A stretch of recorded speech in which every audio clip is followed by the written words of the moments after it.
Seja bem-vindo ao canal Casos Misteriosos. Não se esqueça de se inscrever e deixar o like se gostar do vídeo. Sem mais enrolação, bora pro vídeo. Ele tinha aquilo vindo pra ele. Ele deu um soco no rosto dela. Foi o que o pai de Kaylee revelou quase 2 anos após o assassinato brutal da filha, morta em sua própria cama ao lado da melhor amiga. Bryan Kohberger não apenas tirou a vida dela, ele a atacou com ódio. E isso muda tudo sobre como enxergamos esse crime. Kohberger, o ex-aluno de doutorado em criminologia, é acusado de matar 4 estudantes da Universidade de Idaho enquanto dormiam. E agora, há poucos meses do julgamento, a verdade está escorrendo pelas frestas. Buscas deletadas, filmagens perturbadoras, testemunhas oculares, provas que a defesa não consegue esconder e um possível motivo que pode finalmente revelar o que se passa na mente de Bryan Kohberger. Esse é, sem dúvida, o capítulo mais sombrio do caso conhecido como Idaho 4. O Rastro Digital 2022, 8 meses antes dos assassinatos. Bryan Kohberger compra uma faca de estilo militar pela Amazon. É exatamente o tipo de arma que os promotores afirmam ter sido usada no crime. Mas o que ele faz depois do massacre é ainda mais sinistro. Dias após os assassinatos, ele volta à internet. Pesquisas sobre a mesma faca, a mesma bainha, o mesmo equipamento. Como se estivesse revivendo o crime mentalmente, como uma espécie de volta da vitória doentia. E não para por aí. Ele acessa páginas sobre como apagar o histórico da conta. Como se tivesse percebido, tarde demais, o rastro digital que deixou. A defesa tentou invalidar tudo isso. Disseram que qualquer pessoa poderia ter acessado a conta. Mas o pedido veio no nome dele. Foi entregue no endereço dele e com o telefone dele. Nenhum amigo, colega de quarto ou parente apareceu para assumir a responsabilidade. E a juíza deixou claro, isso conta uma história de premeditação, de controle, de alguém que tentou limpar seus rastros e falhou. Dylan Morvivente. Dylan Morrison, de 21 anos, acordou por volta das 4 horas da manhã do dia 13 de novembro de 2022 com barulhos estranhos. Primeiro pensou que Kaylee estivesse brincando com um cachorro. Depois, ouviu a voz de Kaylee dizendo, tem alguém aqui. Veio um baque. Zana começou a chorar, e então uma voz masculina respondeu, tá tudo bem, vou te ajudar. Dylan abriu a porta do quarto 3 vezes. Na última ela viu um homem alto, de máscara, vestindo preto.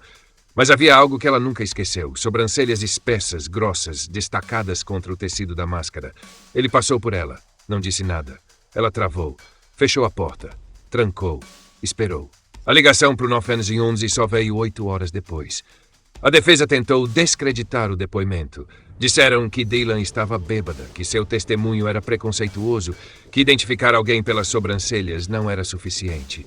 Mas o juiz não comprou essa versão. Para ele, o relato de Dylan é claro, coerente e extremamente relevante. É um dos poucos relatos diretos de quem viu o assassino dentro da casa. As mensagens que ela trocou naquela madrugada com a colega Bethany reforçam seu testemunho. Ninguém tá respondendo, tô surtando, ela escreveu às 4h20. Isso não é alguém inventando. É trauma acontecendo ao vivo. O carro branco. Nas primeiras horas da manhã, câmeras de vigilância captaram um Hyundai Elantra branco circulando diversas vezes em torno da casa. Ele não parou, apenas rondava, como um predador. Esse mesmo modelo de carro era dirigido por Bryan Kohberger. O mesmo que a polícia buscava quando tudo começou a se encaixar. A defesa tentou impedir que isso fosse mostrado no tribunal, alegando que era só uma teoria. O juiz negou. A identificação do carro, os horários, o vídeo, tudo será mostrado aos jurados. E não parou por aí. Após os assassinatos, Bryan foi parado 2 vezes em Indiana, enquanto cruzava o país com o pai. As câmeras da viatura o mostram calmo, fazendo piadas sobre leis de trânsito. Como se achasse que estava acima da lei. Mal sabia que o FBI já estava monitorando cada movimento. A bainha do crime. O que selou tudo foi o que ele deixou para trás. Uma bainha de faca, estilo militar, encontrada ao lado dos corpos de Kaylee e Maddie. Quase limpa, exceto por uma amostra de DNA masculino. O teste cruzou os dados com o lixo coletado na casa da família Kohberger, e o resultado foi inegável. Correspondência direta com Bryan. A defesa tentou contestar até os termos usados. DNA de toque, DNA de contato. Alegaram contaminação. O juiz não aceitou.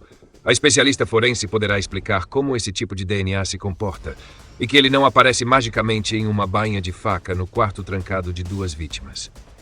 Comportamento em julgamento. No tribunal, Brian parece quase inerte. Não reage ao ouvir os 4 indiciamentos por homicídio qualificado. Sua defesa diz que ele está no espectro autista, que seu olhar fixo e falta de expressão são sintomas, não sinais de culpa. Mas o juiz vetou qualquer testemunho explicando o autismo de Brian. Disse que isso poderia fazer os jurados se concentrarem ainda mais no comportamento do réu, e não menos. Por outro lado, a justiça autorizou uma avaliação mental completa. Será feita a portas fechadas, com observação posterior das partes envolvidas. Motivo: tese ou teste. Esse talvez seja o aspecto mais assustador. Segundo o jornalista investigativo Howard Blum, o FBI acredita que Kohberger pode ter escolhido essa comunidade de propósito. Não por vingança, não por ódio pessoal, mas para provar um ponto. Ele estudava criminologia, escrevia sobre como criminosos se sentiam antes e depois do ato, entrevistava ex-condenados, queria entender e dominar a mente de quem mata. O pai de Kaylee, Steve, contou algo revelador. O legista teria confirmado que a filha não só foi esfaqueada, ela levou um soco. Brian teria batido nela, com raiva, com ódio, como se quisesse marcar sua dominação. Esse não foi um assassinato comum. Foi pessoal. Foi deliberado. O ódio às mulheres. Brian Kohberger cresceu isolado com sobrepeso e era frequentemente humilhado por garotas. Isso afetou profundamente sua autoestima. Depois que emagreceu, não se tornou confiante, se tornou ressentido. Mulheres continuaram sendo alvos do desprezo dele. Fazia comentários inadequados, demonstrava frustração quando era ignorado e seguia alunas com um comportamento frio e hostil. Ele chegou a mandar várias mensagens no Instagram para Kaylee. Oi, tudo bem? Oi, tudo bem? Repetidas vezes, sem resposta. Para ele, isso foi mais que rejeição, foi um insulto e talvez o gatilho. A justiça chega. O julgamento vai mostrar tudo isso. A faca comprada, o DNA na bainha, o celular próximo à casa várias vezes, o carro circulando a cena do crime, Dylan que viu o assassino, o comportamento frio no tribunal e, acima de tudo, o padrão, a arrogância, a crença de que poderia cometer o crime perfeito e falhou. Brian Kohberger não só estudou o crime, ele tentou encená-lo, mas agora será analisado sob a lupa de um sistema que ele acreditava dominar e que pode, enfim, condená-lo por tudo o que fez. Se você quer ver mais histórias como essa, se inscreve no canal, ativa o sininho e deixa o seu like. Isso ajuda demais o canal a crescer. Muito obrigado por assistir e não esquece de deixar um comentário com a sua opinião e sugestões para o próximo vídeo. Até lá!